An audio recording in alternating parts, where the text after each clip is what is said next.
আজকের সকালটা শুরু হলো খুব শান্ত একটা মুহূর্ত দিয়ে।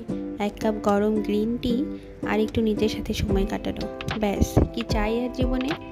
Hello everyone, welcome to my another new blog. আমি অনন্যা দত্ত। আশা করছি আজকের ব্লগটি তোমাদের ভালো লাগবে।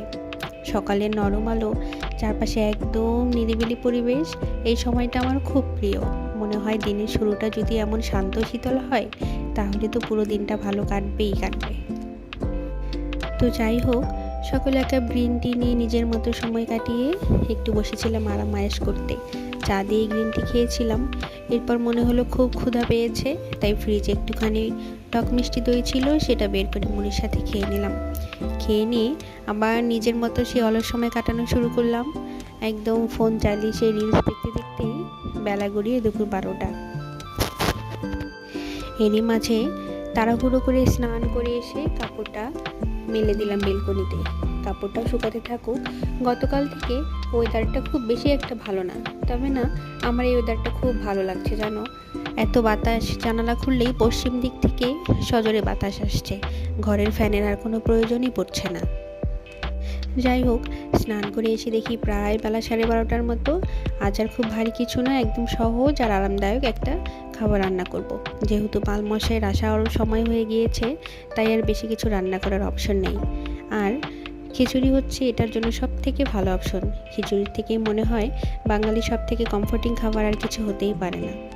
যাই হোক, আজ আর তাই হাঁড়িতে বা কড়াইতে রান্না করব না, আজ একদম প্রেশার কুকারে শর্টকাটভাবেই করে ফেলবো নিরামিষ খিচুড়ি। আজ আর পেঁয়াজ রসুন দিয়ে কিছু করব না, সব কিছু নিরামিষভাবেই করব। তাই চলে এলাম রান্নাঘরে। যেহেতু পেঁয়াজ রসুনের ঝামেলা নেই, তাই কাটাকুটির ঝামেলাও নেই। শুধুমাত্র মটরশুঁটি আর কাঁচামরিচটাকে ছাড়িয়ে নিয়েছিলাম। এরপর প্রথমে প্রেশার কুকারে বেশ খানিকটা সাদা তেল দিয়ে সেটাতে গরম মশলা, তেজপাতা, জিরে ফোড়ন দিয়ে ভালো করে ফোড়নটা থেকে একটা স্মেল বের হয়ে এলে মটরশুঁটি আর কাঁচামরিচটা দিয়ে বেশ খানিকটা সময় ভেজে নিয়েছি। এরপর আগে থেকে চাল আর মুগ ডাল ভেজে রাখা সেটা দিয়ে দিয়েছি। দিয়ে আরও খানিকক্ষণ সময় ভেজে নিয়ে চাল ডালের সম পরিমাণের ডাবল জল দিয়েছি। দিয়ে সেটাকে সিটিতে দিয়ে দিয়েছি। আমি এখানে 3টের মতো সিটি দেবো। 3টে সিটি দিলেই আমার খিচুড়িটা একদম ঝরঝরে হয়ে যাবে।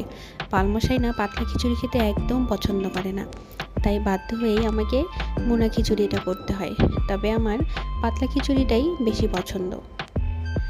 এরপর চলে আসলাম একটু কাটাকুটি করতে। যেহেতু শুধু খিচুড়ি দিয়ে তো আর পেট পুরবে না, তাই ভাবলাম সাথে একটু কিছু ভাজাভুজি করা যাক। তাই ফ্রিজে একটা কুমড়ো ছিল, সেটাকে কেটে নিব।